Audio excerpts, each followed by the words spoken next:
안녕하세요. 어느 날 갑자기 내가 주인도 아닌 회사 때문에 수십억 원의 세금 폭탄을 맞았다면 여러분은 어떻게 하시겠습니까? 오늘 우리가 파헤쳐볼 이야기는요. 바로 이 기막힌 상황에 대한 거의 법정 스릴러 같은 세금 분쟁 사건입니다. 자, 지금부터 함께 들어가 보시죠. 모든 사건의 시작은 바로 이 금액이었습니다. 수십억 원. 어느 날 갑자기 날아온 이 세금 고지서 한 장이 평범했던 두 사람의 삶을 그야말로 송두리째 흔들어 놓기 시작합니다. 아니, 내가 주인도 아니라는데 세금을 내라니요. 이게 말이 되는 소린가요? 바로 이 황당하고 억울한 상황에 처한 사람들이 오늘의 주인공 청구인 B와 C입니다. 도대체 어떻게 이런 일이 벌어질 수 있었을까요? 네, 바로 청구인 B와 C인데요. 이분들이 어느 날 A라는 회사가 안 낸 부가가치세, 그것도 어마어마한 금액에 대한 책임을 지라는 통보를 받게 된 겁니다. 세무당국은 이 두 사람을 과점주주, 그러니까 사실상 회사를 지배하는 진짜 주인으로 본 거죠. 그래서 서류상 이름은 없어도 당신들이 실질적인 주인이니 회사 빚, 즉 세금도 당신들 책임이다. 이렇게 나온 겁니다. 하지만 두 사람은 정말 억울하다며 강력하게 반발했습니다. 청구인들 주장은 아주 명확했습니다. 우리는 주주가 아니다. 전 대표이사가 자기 세금 안 내려고 우리 이름을 도용해서 거짓으로 신고한 거다. 한마디로 우리는 이 사기극의 피해자일 뿐이라고 주장한 거죠. 자, 그럼 이 복잡한 이야기가 대체 어디서부터 시작된 건지 시간을 좀 거슬러 올라가 봐야 합니다. 이 모든 사건의 중심에는 딱 하나의 자산이 있었어요. 바로 아주 가치 있는 공장 부지였죠. 이 타임라인을 보시면요. 이분들이 정말 끈질겼다는 걸 알 수 있습니다. 2022년에 두 번이나 자금 부족으로 실패하고 2023년 8월에도 대출이 막혀서 또 좌절해요.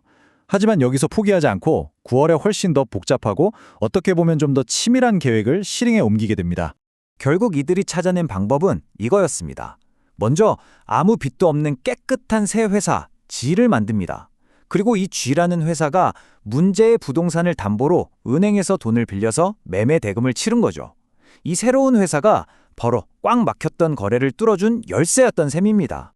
자, 일단 부동산 거래는 성공적으로 끝났습니다. 하지만 진짜 미스터리는 이제부터 시작이에요. 부동산은 팔렸는데 그럼 그 부동산을 갖고 있던 회사 A의 주식? 이건 대체 누가 산 걸까요? 양쪽 주장이 정말 팽팽하게 맞섭니다. 청구인들은 우리는 O라는 다른 회사가 주식을 사기 중간에서 다리만 놔준 거다. 여기 계약서도 있다. 라고 주장하죠.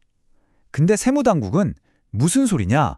돈 흐름을 보니까 전부 당신들한테 간 거다. 그 계약서는 그냥 눈속임령 아니냐. 이렇게 반박하는 겁니다. 청구인들은 여기서 더 나아가서 전 대표 F에게 아주 구체적인 범죄 동기가 있다고 주장해요. 그 사람이 회사에서 빼간 현금에 대한 세금을 안 내려고 우리를 그냥 방패막이, 허수아비 주주로 내세운 거다. 이렇게 폭탄 선언을 한 거죠. 하지만 세무당국이 가만히 있을 리가 없죠. 이들은 돈의 흐름을 집요하게 파고들었습니다. 그리고 결정적인 증거를 찾아내요.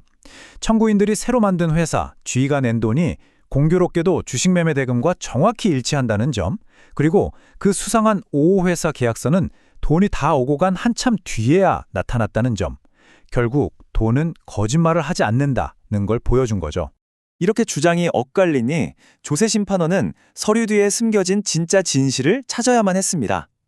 과연 그들은 어떤 기준으로 이 사건의 실체를 판단했을까요? 여기서 등장하는 아주 중요한 법 원칙이 바로 실질과세의 원칙입니다. 이게 뭐냐면요. 쉽게 말해서 서류에 100조라고 써놨어도 하는 짓이 오리면 그냥 오리로 보고 세금을 매긴다는 거예요. 겉모습, 즉 형식보다는 경제적인 실질을 따지겠다는 거죠.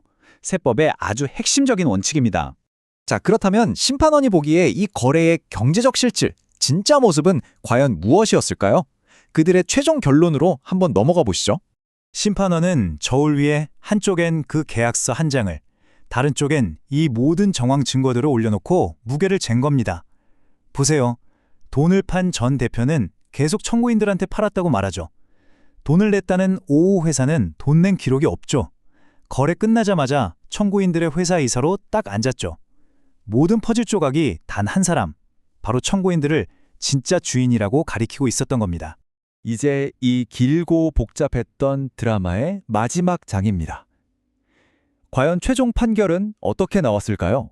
결과는 기각이었습니다.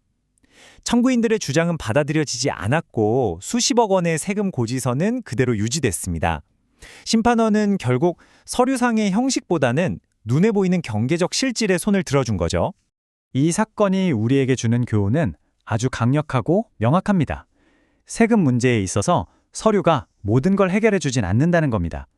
국세청은 항상 그 종이 너머에 있는 돈의 흐름과 실제 행동을 꿰뚫어 보고 있다는 걸 기억해야 합니다. 결국 이 이야기는 우리에게 이런 질문을 던집니다. 이렇게 복잡하게 얽히고 설킨 거래 속에서 진짜 책임은 과연 누가, 어디까지 져야 하는 걸까요? 여러분의 생각은 어떠신가요? 오늘 준비한 이야기는 여기까지입니다. 내용이 도움이 되셨다면 구독과 좋아요, 알림 설정 꼭 부탁드릴게요. 저에겐 정말 큰 힘이 됩니다. 감사합니다.